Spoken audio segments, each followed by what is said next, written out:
జగన్కే సాధ్యం. అది నాయుడికి చేత కాదు. ఒక ముఖ్యమంత్రి, సీఎంఓ, ఇంటెలిజెన్స్, యావత్ పోలీస్ వ్యవస్థ, మంత్రులు, ఎమ్మెల్యేలు, ఇంతమందిని, ఇన్ని బలమైన వ్యవస్థలు ఉన్నా నాయుడు చేయలేని పని జగన్ తాను ఒక్కడే చేయగలిగాడు. అదే మరి జగన్ అంటే. మరి ఊరికినే ఇచ్చేస్తారా? 151 సీట్లు. జగన్ రాజకీయం అలా ఉంటుంది మరి. 40 ఏళ్ల రాజకీయం, 3 సార్లు, ఈ టర్ముతో కలిపితే 4 సార్లు ముఖ్యమంత్రి. కానీ చంద్రబాబు ఆ విషయంలో జగన్ దరిదాపుల్లోకి కూడా రాలేడు. కనీసం జగన్ ఆలోచించే విధానంలో 10% కూడా ఆలోచించలేడు. అప్పటికి ముఖ్యమంత్రి కాకపోయినా, అధికారంలో లేకపోయినా బాబాయిని పైకి పంపించేయగలిగాడు జగన్.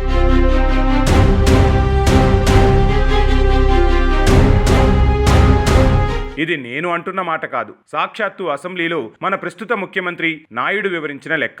వివేకానందరెడ్డి గుండెపోటుతో చనిపోయారన్న వాట్సాప్ మెసేజ్ చూడగానే 40 ఏళ్ల సుదీర్ఘ రాజకీయ అనుభవం కలిగిన చంద్రబాబు కూడా నమ్మేస్తే అంతగా జగన్ అక్కడ సీన్ని రక్తి కట్టించాడు. మధ్యాహ్నం కల్లా జగన్ తండ్రిని, బాబాయిని కూడా కోల్పోయిన అభాగ్యుడిగా, తండ్రి లేని బిడ్డగా తనని తాను ప్రొజెక్ట్ చేసుకున్నాడు. సాయంత్రానికల్లా ఆ హత్యకు కారణం చంద్రబాబే అంటూ ఊరువాడా చాటింపు వేయించేశాడు. గుండెపోటు కాదు, హత్య అని బయటపడిన గంటల వ్యవధిలో తెలివిగా పావులు కదిపి రాజకీయంగా వాడేసుకున్నాడు. హత్య చేసిన వాడు తప్పించుకోవడమే కాకుండా ఆ హత్యని తమ రాజకీయ ప్రత్యర్థులకు ఆపాదించి గేమ్ మొదలెట్టేశాడు. ఇక దాని పర్యవసానాలు ఏ విధంగా ఉన్నాయో, ఆ తర్వాత ఎన్నికల్లో జగన్ ఎంతటి విజయాన్ని అందుకున్నాడో, రాజకీయంగా ఎలాంటి లాభాన్ని పొందాడో అందరం చూశాం. కథ అక్కడితో అయిపోలేదు. తన చేతికి మట్టి అంటకుండా ఈ కేసులో ప్రధాన సాక్షులను ఒక్కొక్కరిగా బాబాయ్ దగ్గరకు పార్సిల్ చేసేస్తున్నాడు. ఇప్పటి వరకు ఈ కేసులో 6 సాక్షులు చనిపోయారంటేనే అర్థం చేసుకోవచ్చు ఈ కేసులో జగన్ ఎంత తెలివిగా, చాలా ముందు చూపుతో వ్యవహరిస్తున్నాడు. మరి ఇలాంటి రాజకీయం చంద్రబాబు వల్ల అవుతుందా?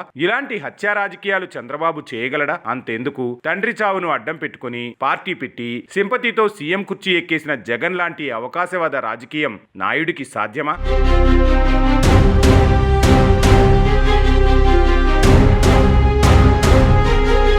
సమస్యే లేదు. నాయుడికి భయం ఎక్కువ, బాధ్యత అంతకన్నా ఎక్కువ. ప్రతి విషయంలో జవాబుదారీగా ఉండాలి అంటాడు. అంతేకాని సొంత వారిని పొట్టన పెట్టుకుని రాజకీయంగా ఎదగాలి అనే రాజకీయం ఈ జన్మకే కాదు, ఎన్ని జన్మలెత్తినా చేయడు. మరో 10 జన్మలెత్తినా నాయుడు ఇలాంటి పనులు అసలే చేయడు. రాజకీయాలను నిత్యం అనుసరించే వారికి దీన్ని చక్కని కేస్ స్టడీగా భావించవచ్చు. నాయకుడంటే ఎలా ఉండాలి, ఎలా ఉండకూడదు, ఎటువంటి నిర్ణయాలు తీసుకోవాలి, ఎలాంటి రాజకీయాలు చేయాలి, ఎలాంటి రాజకీయాలు చేయకూడదు, కుటుంబంతో పాటు ప్రజలను ఎలా చూసుకోవాలి, అంతే కానీ సొంత అవసరాల కోసం తల్లిని, చెల్లిని బయటకు గెంటేయకూడదు. ఇలా ఎన్నెన్నో విషయాలు స్పష్టంగా తెలియజేస్తుంది ప్రస్తుత రాజకీయం. కాకపోతే ఇక్కడ కాస్త చింతించాల్సిన విషయం ఏంటంటే, రాజకీయ స్వలాభం కోసం సొంత వారినే తిప్పలు పెడుతున్న జగన్ సందర్భం వస్తే నమ్మి గుడ్డలు చించుకుని అభిమానించిన వారికి ఏ మేరకు విలువను ఇస్తాడో వారి విజ్ఞతకే వదిలేయాలి మరి.